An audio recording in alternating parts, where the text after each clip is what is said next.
สวัสดีครับพบกับหมากรุกไทยรุกรับโรมรันใน EP ที่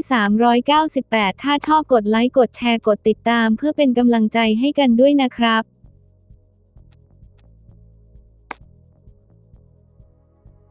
ดันเบี้ยคู่กระชับพื้นที่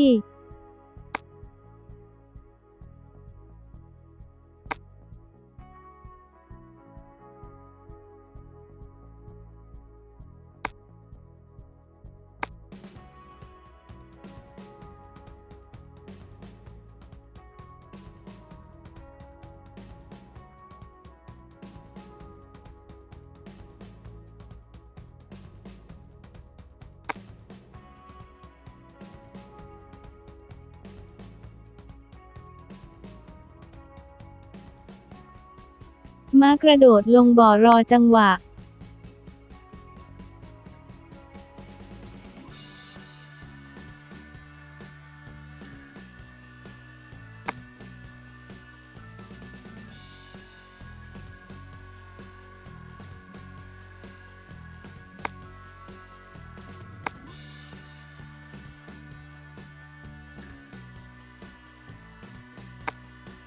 กินแลกเอาเปรียบเบี้ยนอกเบี้ยใน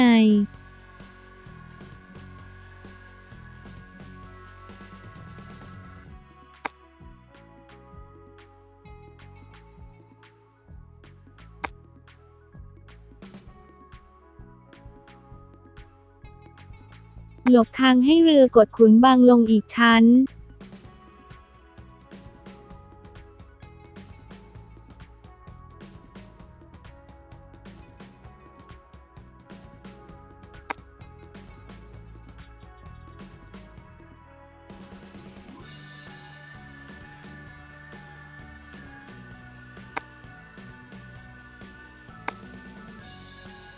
ตานี้จะแลกม้าเอาเบี้ยสูงซ้อนก็เล่นได้จ้า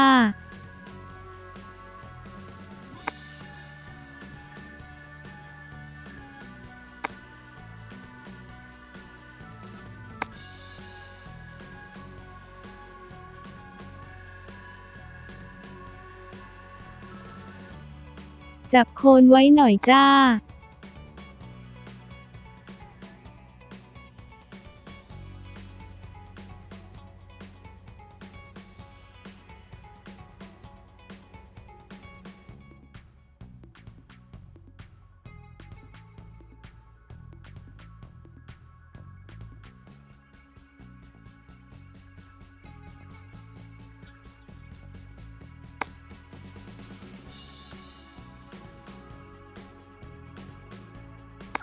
ไม่เอาเบี้ยกินตอบจะปิดทางโคนขึ้น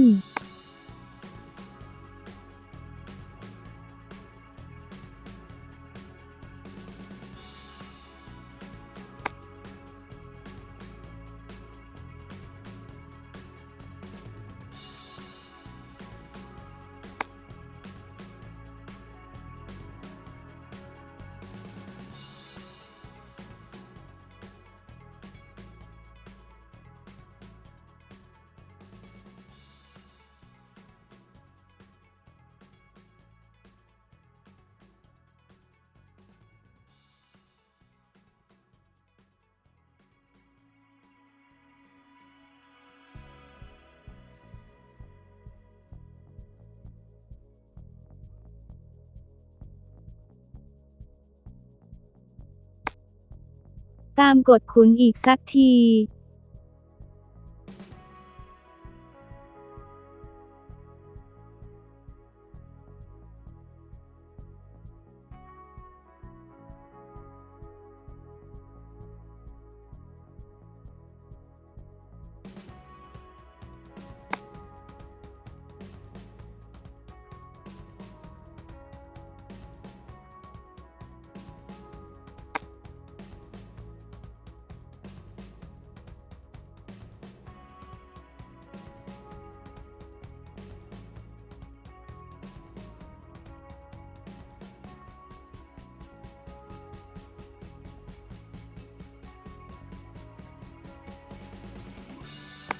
ใช้แต้มคนรวยหน่อยนะจ๊ะ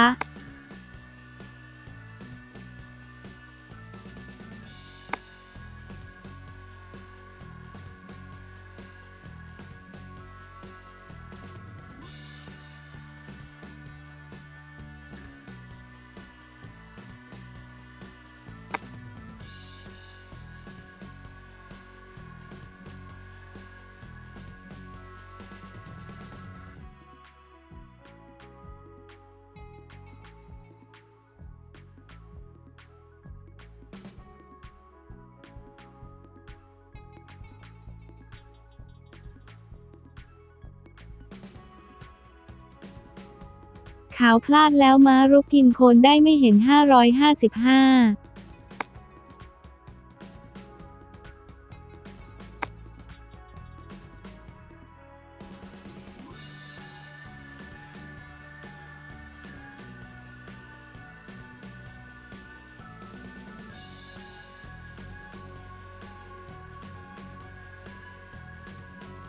โชคดียังได้แต้มเด็ดอยู่จ้า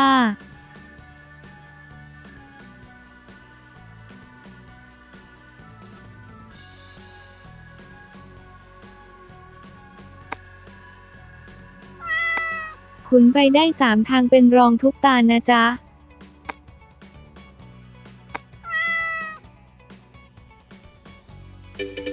มารับชมเกมกระดานที่2กันต่อครับ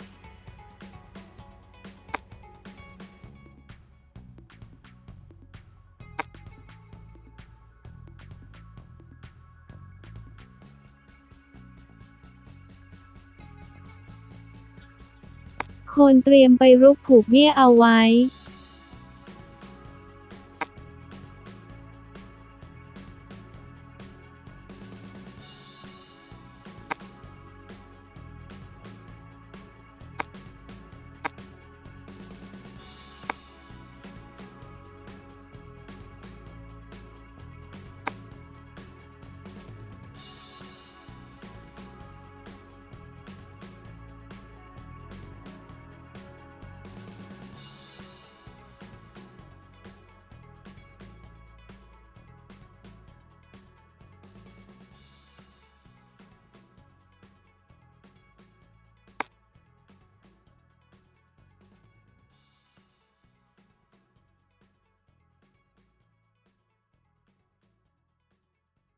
เรียบร้อยเสร็จโจรครับผม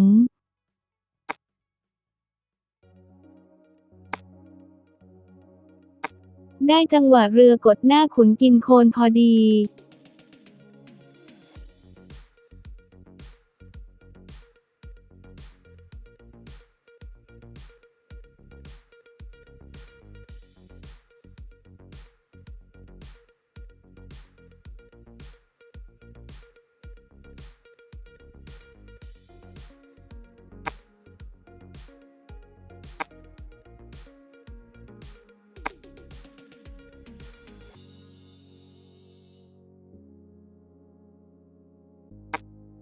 เรือจับเบี้ยหงายและม้าจ้องกินเบี้ย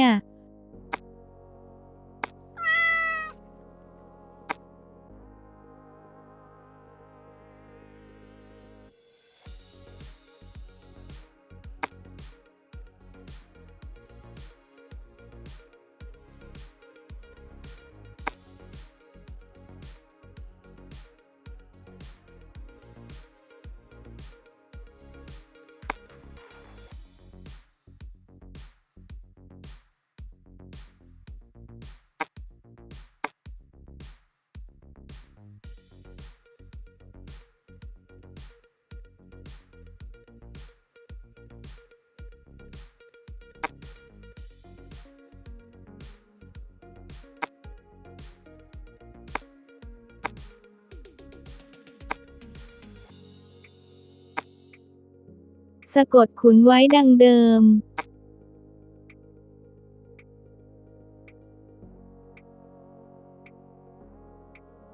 ขอบคุณที่รับชมถ้าชอบฝากกดติดตามกดไลค์กดแชร์ให้ด้วยครับแล้วพบกันใหม่ EP หน้าครับ